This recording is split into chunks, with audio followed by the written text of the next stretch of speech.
Ίζα. Τι είμαι εγώ? Εγώ είμαι Υιός του Θεού, πλήρης και θεραπευμένος και ολοκληρωμένος, ακτινοβολών μέσα στα καθρεφτίσματα της αγάπης του. Μέσα μου είναι η δημιουργία του αγιασμένη και η εγγύηση αιώνιας ζωής. Μέσα μου η αγάπη τελειούται, ο φόβος είναι αδύνατος και η χαρά εδραιώνεται χωρίς αντίθετο. Εγώ είμαι η ιερή εστία του ίδιου του Θεού. Εγώ είμαι ο παράδεισος όπου η αγάπη του κατοικεί. Εγώ είμαι ο ιερός αναμάρτητος εαυτός του, γιατί μέσα στη δική μου αγνότητα κατοικεί η δική του. Ευχαριστούμε. Καλημέρα, Μαρία. Όπα, Καλημέρα. κλείνουμε. Μαρίνα, το μάθημα 357 θα μας το διαβάσεις?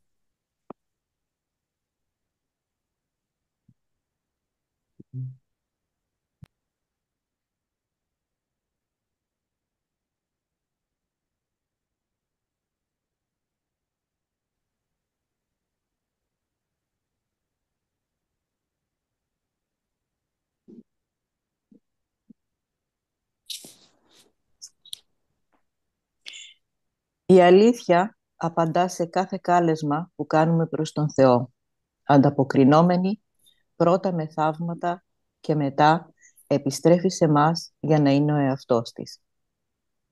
Η συγχώρεση, το καθρέφτισμα της αλήθειας, μου λέει πώς να προσφέρω θαύματα και έτσι να διαφεύγω από το δεσμοτήριο στο οποίο νομίζω ότι ζω. Ο Ιερός Υιός σου μου καταδείχνεται πρώτα στον αδελφό μου, μετά σε μένα. Η φωνή σου μου δίνει υπομονετικά οδηγίες για να ακούσω τον λόγο σου και να δίνω όπως λαμβάνω.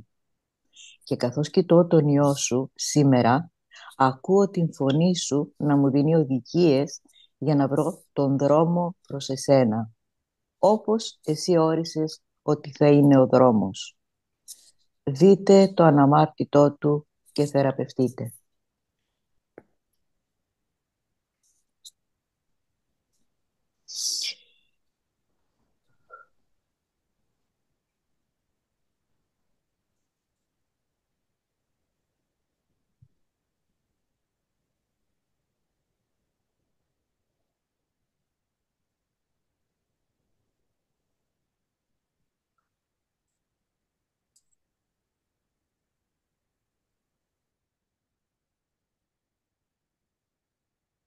Αυτός είναι ο δρόμος που όρισε ο Θεός για μας.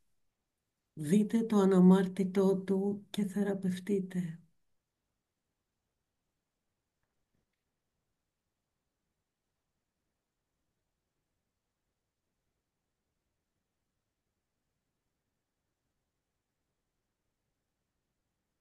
Επιστρέφουμε στο κείμενο, κεφάλαιο 15, υποκεφάλαιο 10, το Χ, η ώρα της επαναγέννησης.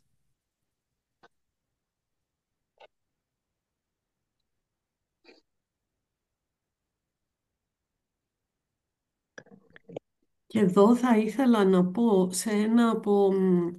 σε ένα μάθημα νομίζω, έλεγε ότι επαναγεννιέμαι κάθε φορά που ένας αδερφός αφυπνίζεται μέσα στο δικό σου νου.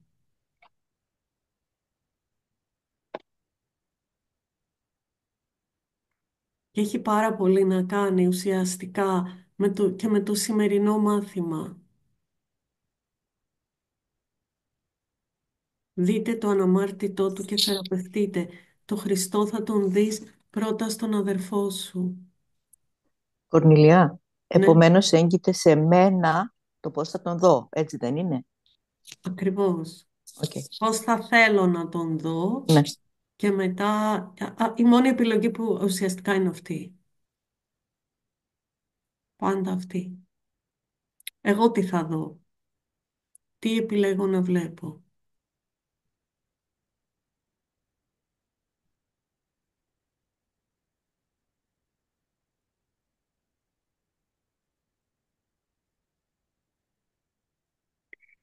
Είναι μέσα στις δυνατότητές σου, μέσα στο χρόνο, να καθυστερείς την τέλεια ένωση του Πατέρα και του Υιού Του. Και ουσιαστικά,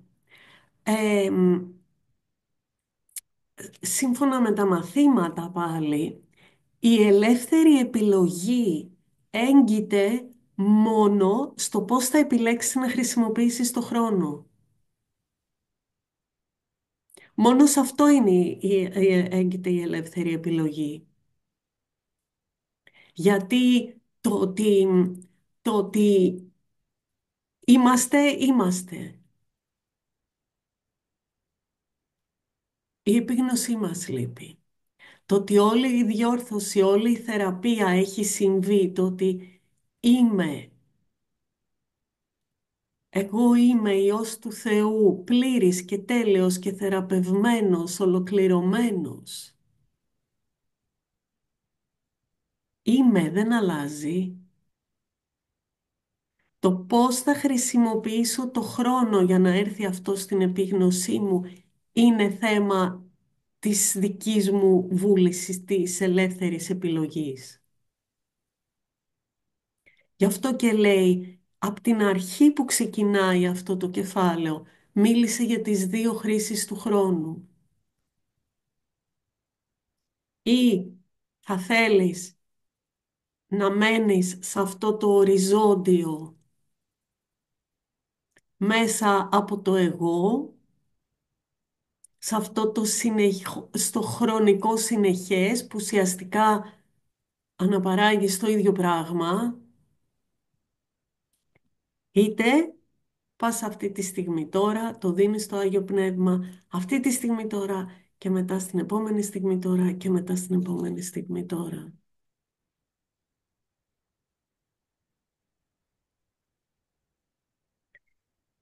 Γιατί σε αυτόν τον κόσμο η έλξη της ενοχής όντως στέκεται ανάμεσά τους, στην ένωση του Πατέρα και του Υιού. Ούτε ο χρόνος, ούτε η εποχή σημαίνει τίποτα στην αιωνιότητα. Όμως εδώ είναι η λειτουργία του Αγίου Πνεύματος να τα χρησιμοποιήσει αμφότερα, αλλά όχι όπως το εγώ το χρησιμοποιεί. Αυτή είναι η εποχή που θα εόρταζε στη γέννησή μου στον κόσμο. Όμως, εσύ δεν γνωρίζεις πώς να το κάνεις. Άσε το Άγιο Πνεύμα να σε διδάξει και άσε εμένα να εορτάσω τη γέννησή σου μέσω αυτού.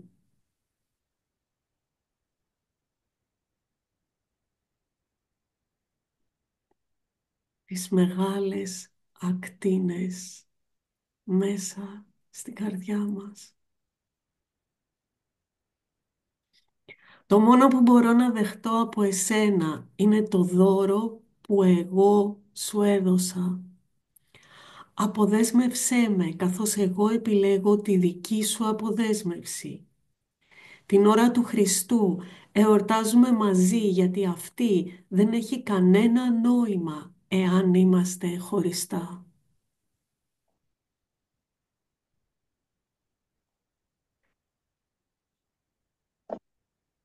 Στο μαζί έχει νόημα.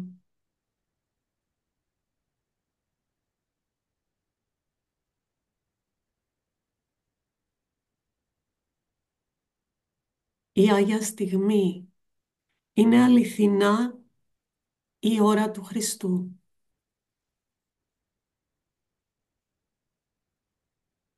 Και η Άγια Στιγμή είναι αυτή εδώ η στιγμή και κάθε στιγμή που εσύ θέλεις να είναι. Μπέλα, μήπως μπορείς να κλείσεις το μικρόφωνο σου, σε παρακαλώ. Η Άγια Στιγμή είναι μια στιγμή τέλειας επικοινωνίας.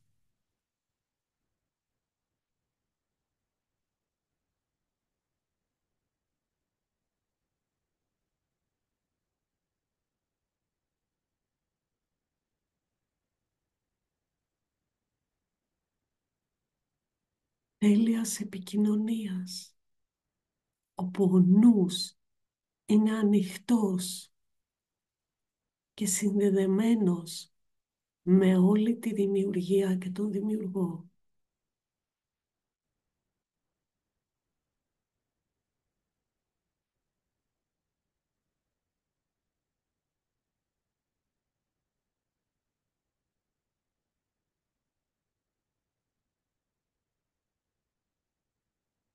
Γιατί σε αυτήν την απελευθερωτική στιγμή καμία ενοχή δεν αποτίθεται πάνω στον Υιό του Θεού και έτσι η απεριόριστη δύναμή του αποκαθίσταται σε Αυτόν.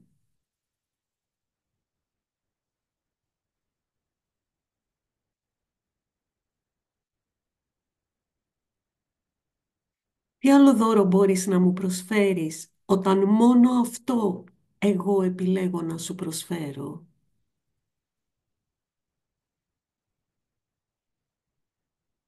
Το μόνο που μπορώ να δεχτώ από εσένα είναι το δώρο που εγώ σου έδωσα.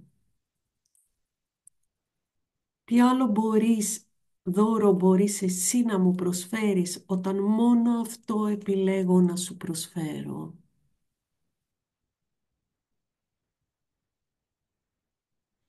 Και το να με δεις είναι να με δεις μέσα σε καθέναν και να προσφέρεις σε καθέναν το δώρο που προσφέρεις σε μένα.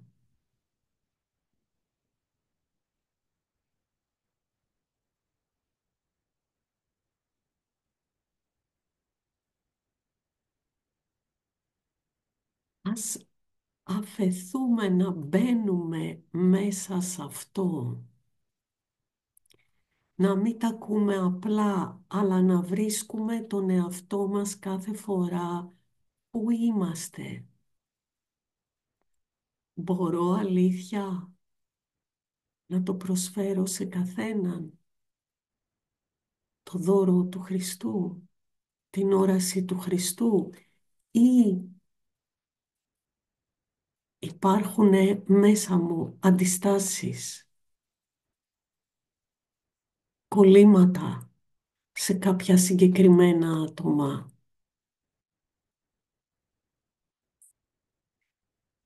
Δεν χρειάζεται να κάνεις τίποτα, απλώς να το αναγνωρίσεις και άσε παράμερα να είσαι πρόθυμη να αφήσεις παράμερα κάθε δική σου κρίση. Ζήτα από το Άγιο Πνεύμα. Ζήτα από το Άγιο Πνεύμα. Μη πας να καθορίσεις εσύ την όραση του Χριστού. Απλά να είσαι πρόθυμος, πρόθυμη αυτή να σου δοθεί.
Το να με δεις είναι να με δεις μέσα σε καθέναν και να προσφέρεις σε καθέναν το δώρο που προσφέρεις σε μένα.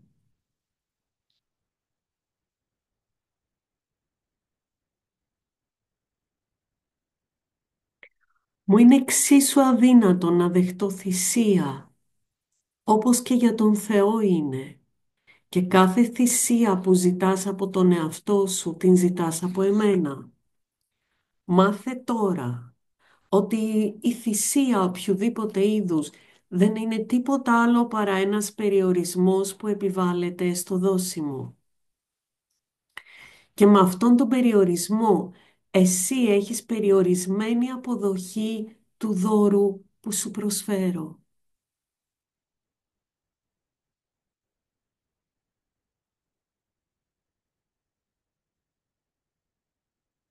Εμείς που είμαστε ένα, δεν μπορούμε να δώσουμε χωριστά.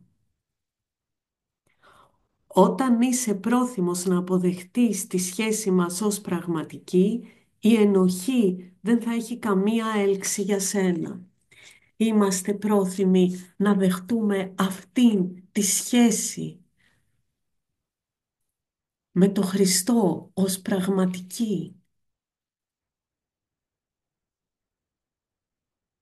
Και όλα τα άλλα, όλες τις σχέσεις, όλα ό,τι νομίζουμε σαν σχέση, να τα αντιληφθούμε σαν ψευδή.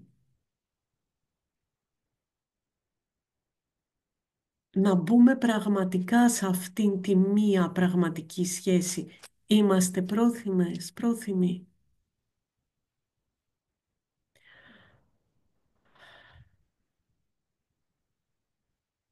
Νομίζεις ότι θα χάσεις κάτι έτσι? Νομίζεις ότι απαιτείται θυσία γι' αυτό? Δες τις αντιστάσεις σου, δες που βρίσκεται ο νους σου. Δες που κολλάς.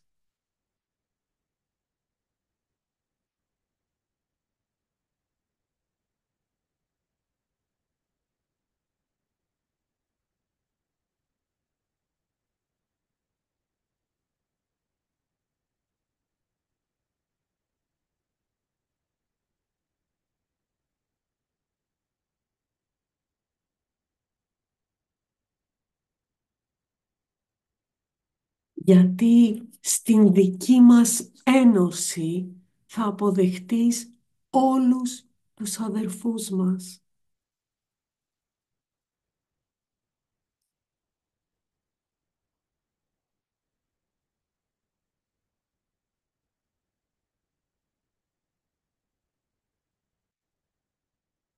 Επειδή πολλές φορές ο Ιησούς μιλάει σε διαφορετικά επίπεδα.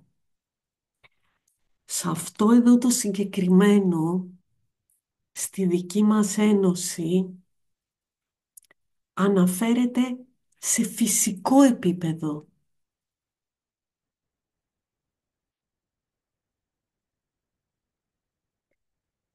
Δες το σε έναν αδερφό. Συμπεριλαμβάνονται όλοι οι αδερφοί. Αλλά αυτήν την πραγματική σχέση, αυτό το δες το αναμάρτητό του και θεραπεύσου.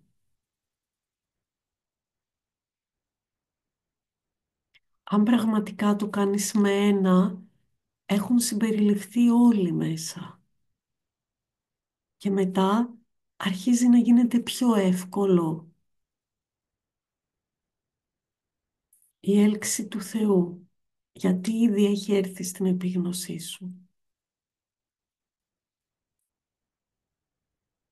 Το δώρο της Ένωσης είναι το μόνο δώρο που γεννήθηκα να δώσω. Πάρ' το προσωπικά.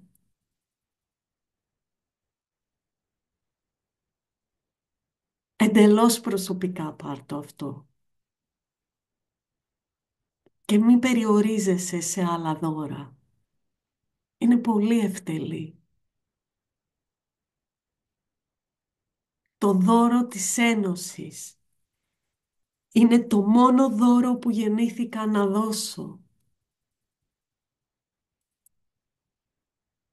Δες το και με το σημερινό μάθημα. Ο δρόμος που όρισε ο Θεός για σένα είναι δείτε το αναμάρτητό Του και θεραπευτείτε. Το δώρο της Ένωσης είναι το μόνο που γεννήθηκα να δώσω. Αυτός είναι ο σκοπός της ύπαρξής μας. Εδώ, αυτή τη στιγμή. και όλα τα άλλα γίνονται πολύ μικρά.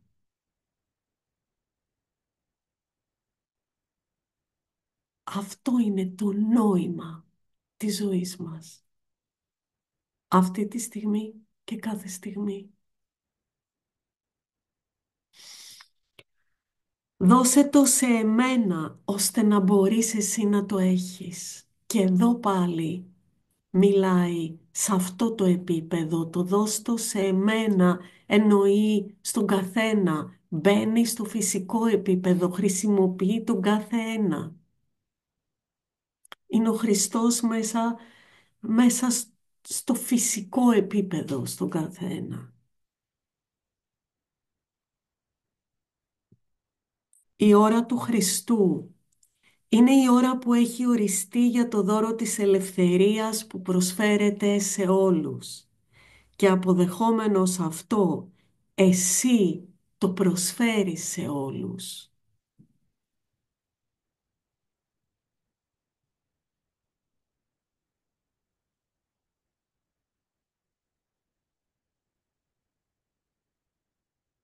Αυτά τα Χριστούγεννα, ας είναι πραγματικά Χριστούγεννα.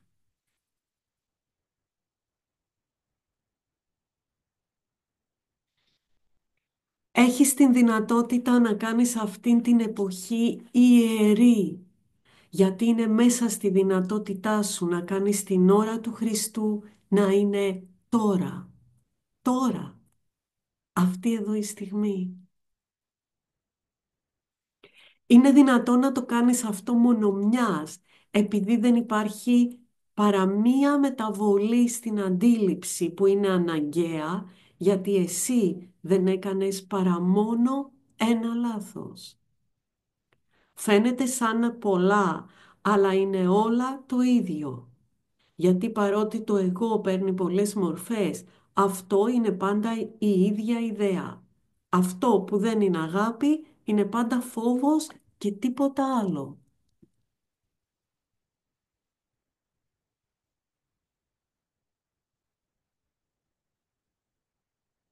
Αυτό που δεν είναι αγάπη είναι πάντα φόβος και τίποτα άλλο. Αυτό που δεν είναι αγάπη είναι έκκληση για αγάπη.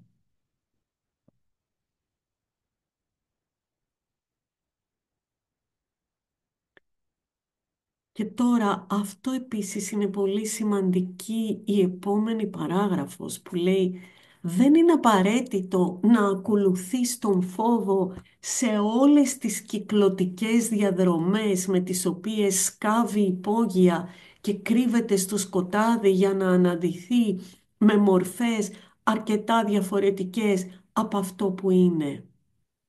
Όμως, είναι απαραίτητο να εξετάσεις κάθε μία εφόσον έχεις κατά νου την αρχή που τις διέπει όλες.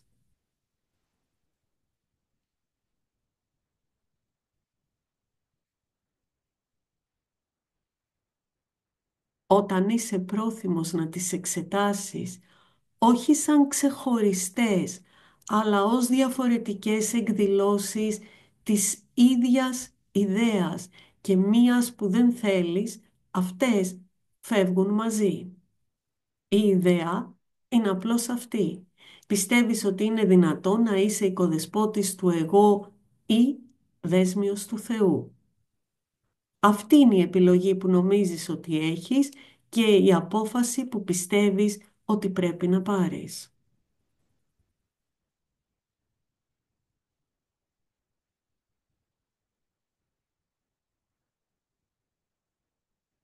Δεν βλέπεις καμία άλλη εναλλακτική γιατί δεν μπορείς να δεχτείς το γεγονός ότι η θυσία δεν αποδίδει τίποτα.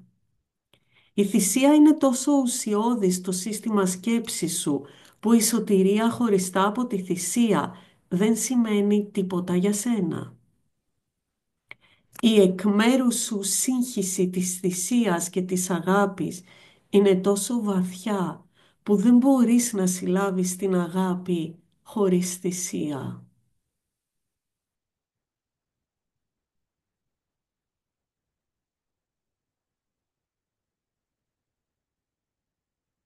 Και ο λόγος που δεν αφήνεσαι στο να κάνεις την ώρα του Χριστού να είναι τώρα και να γίνει αυτό μόνο μιας, είναι γιατί νομίζουμε ότι θα χάσουμε κάτι. Νομίζουμε ότι απαιτείται θυσία. Τι να θυσιάσω, τη μιζέρια μου,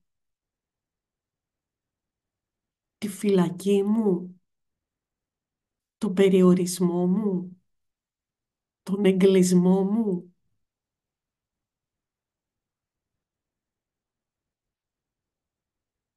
Πόσο θα τα κρατάω ακόμα μέσα μου, πόσο θα τα δίνω ακόμα αξία.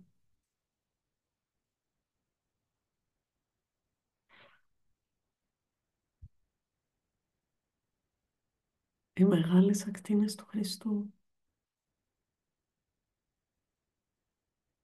μέσα μου, στην καρδιά μου.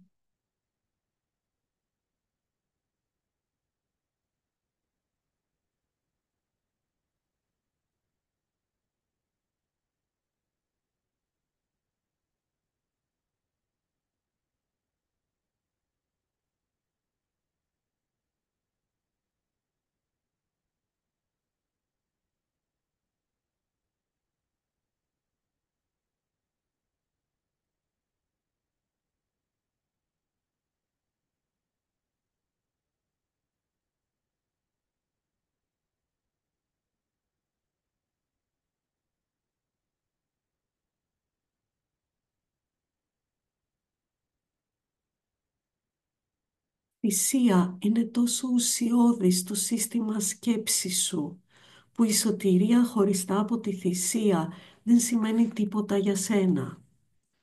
Η εκ μέρους σου σύγχυση της θυσίας και της αγάπης είναι τόσο βαθιά που δεν μπορείς να συλλάβεις την αγάπη χωρίς θυσία. Εάν δεχόσουν αυτή τη μία ιδέα, ο φόβος σου για την αγάπη θα εξαφανιζόταν. Και θα σας πω κάτι εδώ πέρα, γιατί εμένα τελευταία όλο και πιο πολύ μου αρέσει να το φέρνω σε αυτό το επίπεδο εδώ.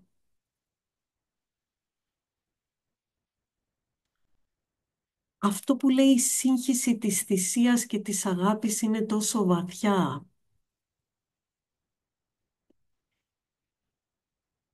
Ουσιαστικά, την πρώτη απώλεια αυθεντικού εαυτού, στο συνειδητό μας, σε αυτό το επίπεδο εδώ, το κάναμε μέσα από μια εμπειρία που είχαμε με τους γονείς μας.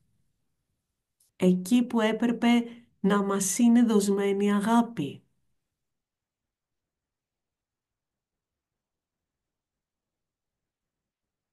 Εκεί που έπρεπε να βιώνουμε την αγάπη ανεφόρων. Εκεί μια εμπειρία, οτιδήποτε. Γιατί ακόμα για το παιδί, το μωρό, το ότι πάει η μάνα στο διπλανό δωμάτιο για να μαγειρέψει και λείπει μισή ώρα και αυτό είναι μόνο του και δεν είναι στο οπτικό του πεδίο, ούτε τη μυρίζει, το βιώνει σαν εγκατάλειψη. Και, και υπάρχει αυτός ο μηχανισμός για την επιβίωση, αν κλαίει το μωρό, αν οτιδήποτε, ή το παιδάκι, αν εκφράζει το θυμό του, το κλάμα του, την πολύ χαρά του, ξεφωνίζει και του πει η μάνα του ένα σκάσε εκείνη την ώρα ή σταμάτα να το κάνεις αυτό, για τον οποιοδήποτε λόγο, εγγράφεται ότι δεν μπορώ να είμαι ο εαυτός μου, κοστίζει. Χάνω την αγάπη της μαμάς μου, χάνω την αγάπη από εκεί που έπρεπε να έχω αγάπη. Και εκεί δημιουργείται το εγώ. Εκεί είναι η πρώτη κάλυψη, το πρώτο άφημα, το πρώτο χάσιμο. Θυσιάζω ουσιαστικά κάτι από τον αυθεντικό εαυτό μου, κομμάτι από τον αυθεντικό εαυτό μου. Βγάζει νόημα η θυσία τώρα?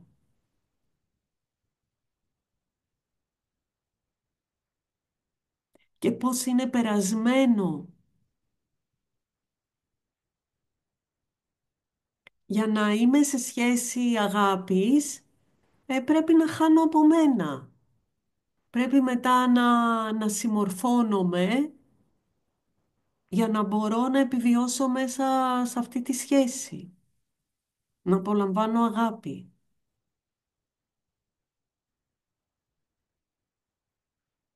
Και αυτό το σύστημα το παίρνει σαν θυσία. Και αυτό είναι που λέει, η θυσία είναι τόσο ουσιώδη στο σύστημα σκέψης σου, που η σωτηρία χωριστά από τη θυσία δεν σημαίνει τίποτα για σένα. Ο φόβος του Θεού, ποιος είναι? Ο φόβος να είμαι ο εαυτός μου χωρίς όρια.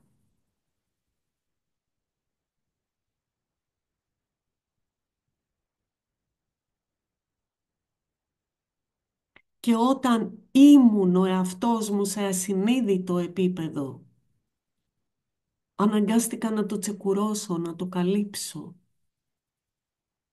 να το χάσω, να το θυσιάσω.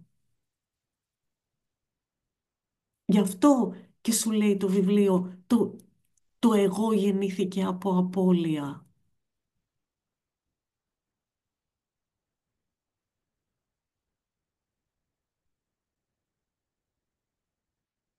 Δεν απαραίτητο να ακολουθείς τον φόβο σε όλες τις κυκλωτικές διαδρομές με τις οποίες σκάβει υπόγεια και κρύβεται στο σκοτάδι και να χαθείς με αναλύσεις και υπεραναλύσεων και μπουρουμπουρού. Όμως είναι απαραίτητο να εξετάσεις κάθε μία. Εφόσον έχεις κατά νου την αρχή που τις διέπει όλες.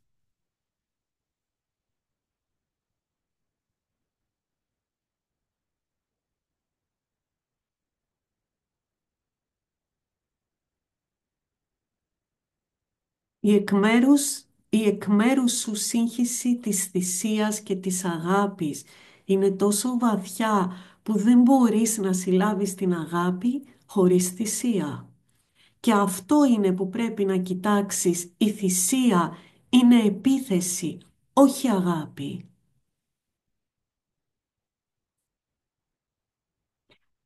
Εάν δεχόσουν αυτήν τη μία ιδέα, ο φόβος σου για την αγάπη θα εξαφανιζόταν. Η ενοχή δεν μπορεί να διαρκέσει όταν η ιδέα της θυσίας έχει αφαιρεθεί. Γιατί αν υπάρχει θυσία, κάποιος πρέπει να πληρώσει και κάποιος πρέπει να αποκτήσει. Και η μόνη ερώτηση που απομένει είναι πόσο είναι το τίμημα και για να αποκτηθεί τι.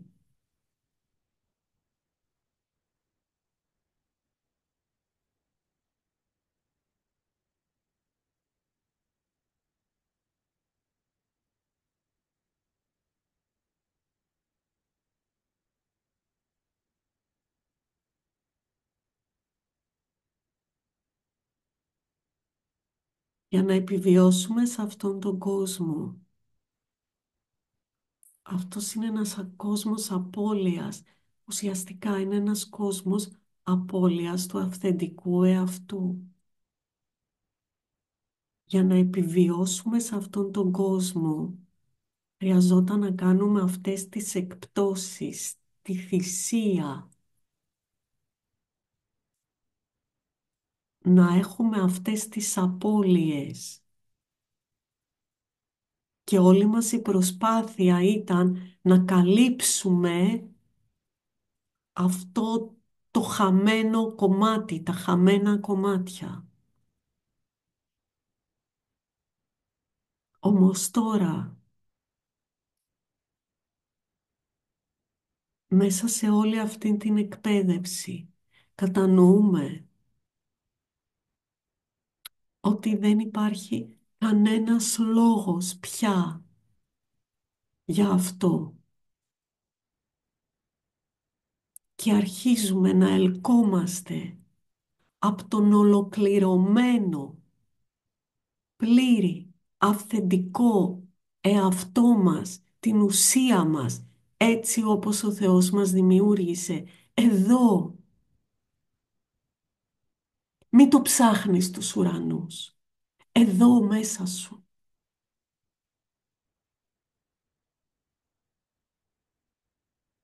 Να είσαι εσύ.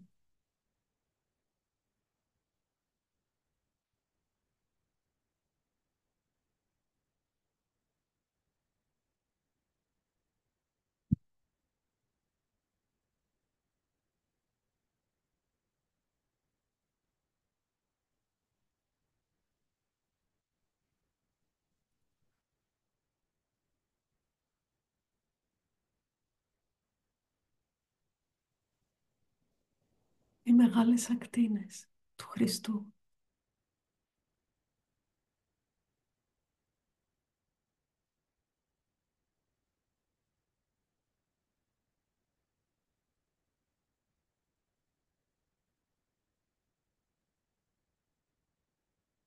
Και ο Χριστός είναι η ταυτότητά μας. Δεν είναι κάτι άλλο. Δεν είναι από κάπου αλλού. Δεν έρχεται από αλλού.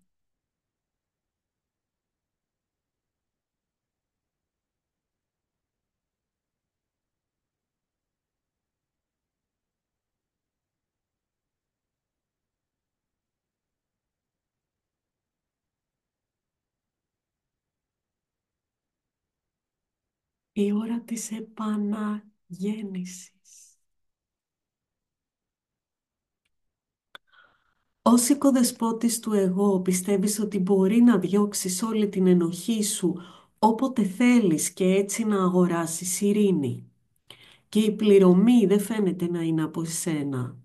Ενώ είναι προφανές ότι το εγώ όντως απαιτεί πληρωμή, δεν φαίνεται ποτέ να τη ζητά από εσένα. Είσαι απρόθυμος να αναγνωρίσεις ότι το εγώ το οποίο εσύ προσκάλεσες είναι δόλιο μόνο σε όσους νομίζουν ότι είναι οικοδεσπότες του. Σε όσους νομίζουν, όχι σε όσους είναι, σε όσους νομίζουν ότι είναι. Το εγώ δεν θα σε αφήσει ποτέ να το αντιληφθείς αυτό, αφού αυτή η αναγνώριση θα το καθιστούσε άστεγο. Γιατί όταν η αναγνώριση αναδύεται ξεκάθαρα, εσύ δεν θα εξαπατάσαι από καμία μορφή που το εγώ παίρνει για να προστατέψει τον εαυτό του από την όρασή σου. Κάθε μορφή θα αναγνωριστεί ως απλώς ένα κάλυμα για τη μία ιδέα που κρύβεται πίσω από όλες, ότι η αγάπη απαιτεί θυσία και είναι επομένως αδιαχώριστη από την επίθεση και τον φόβο. Και ότι η ενοχή είναι το τίμημα της αγάπης που πρέπει να πληρωθεί με φόβο.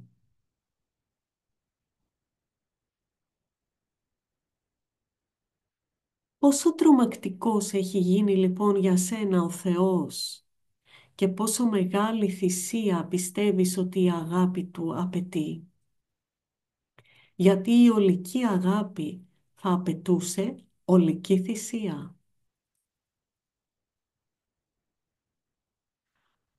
Και έτσι το εγώ φαίνεται να απαιτεί λιγότερα από σένα από ότι ο Θεός και ανάμεσα στους δύο αυτό κρίνεται ως το μικρότερο από δύο κακά.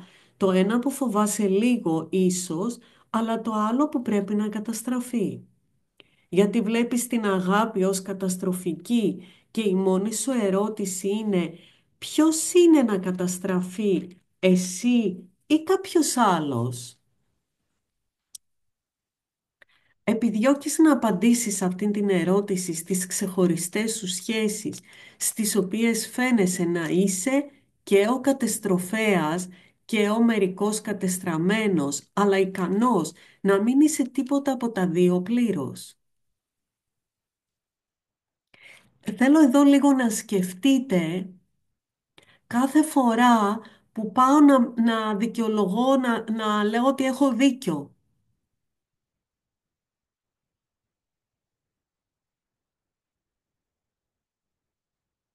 Ουσιαστικά εκείνη τη στιγμή θέλω να πατήσω τον άλλο, να τον εξαφανίσω και να κρύψω και την ενοχή μου, γιατί κατά βάθος εγώ θεωρώ, από εκεί ξεκινάει, ότι κάπου έχω θεωρήσει τον εαυτό μου ένοχο.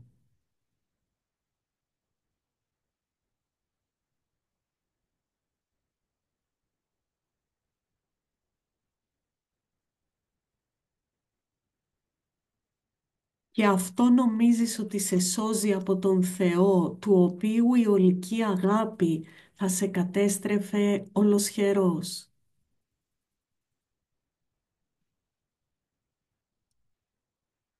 Νομίζεις ότι καθένας έξω από τον εαυτό σου απαιτεί την θυσία σου. Αλλά δεν βλέπεις ότι μόνο εσύ απαιτείς θυσία και μόνο από τον εαυτό σου.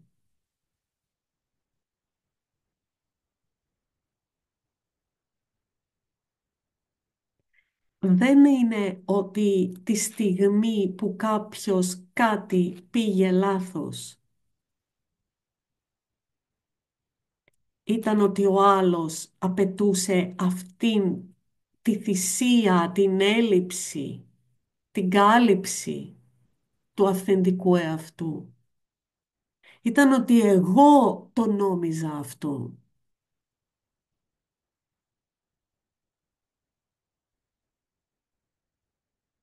Και το ξαναλέω ότι αυτό λειτουργήσε σαν μηχανισμός επιβίωσης όταν ήμασταν μικροί. Δεν είμαστε τώρα μικροί.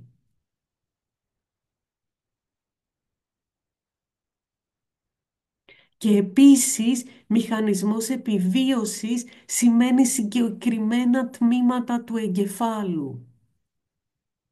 Η επανάσταση είναι αυτή. Χρησιμοποιώ τώρα ένα άλλο τμήμα του εγκεφάλου. Και αυτό είναι ότι ποτέ δεν θα βρω λύση από το ίδιο στο ίδιο επίπεδο που δημιουργήθηκε το πρόβλημα. Το πρόβλημα πάντα δημιουργήθηκε στο επίπεδο της επιβίωσης. Πάντα. Γιατί ήταν εκεί που δεν ήταν αγάπη και ήταν φόβος.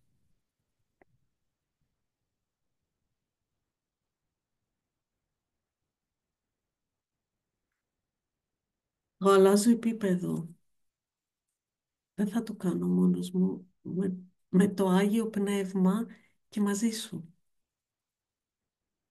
Ο δρόμος είναι δες το αναμάρτητο και θεραπεύσου.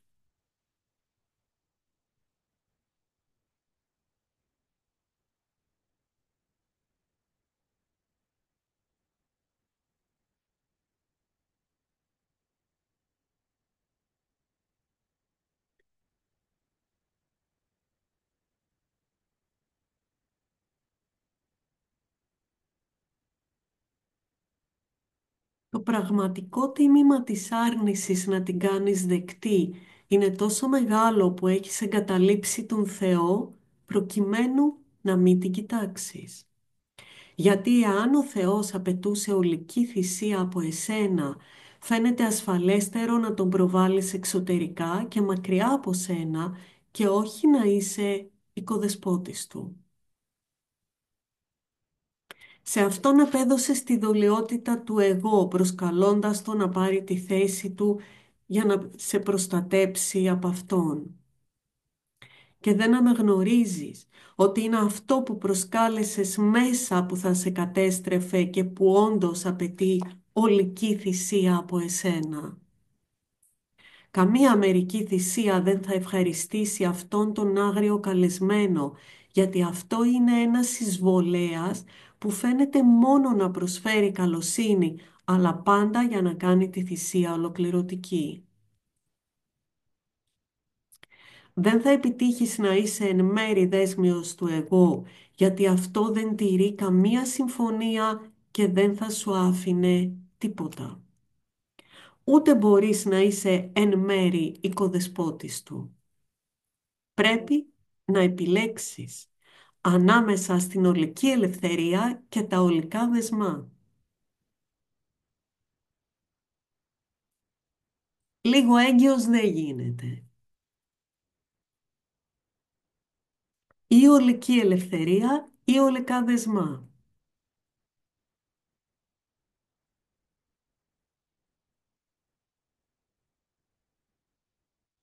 Γιατί δεν υπάρχει καμία άλλη εναλλακτική εκτός από αυτές. Έχεις δοκιμάσει πολλούς συμβιβασμούς στην προσπάθεια να αποφύγεις να αναγνωρίσεις τη μία απόφαση που πρέπει εσύ να πάρεις. Και εντούτοις είναι η αναγνώριση της απόφασης ακριβώς όπως αυτή είναι που κάνει την απόφαση τόσο εύκολη. Η σωτηρία είναι απλή όντας του Θεού και επομένως πολύ εύκολη να κατανοηθεί. Μην προσπαθείς να την προβάλλεις από εσένα και να την δεις έξω από τον εαυτό σου. Μέσα σε σένα είναι η ερώτηση και η απάντηση, η απέτηση για θυσία και ειρήνη του Θεού.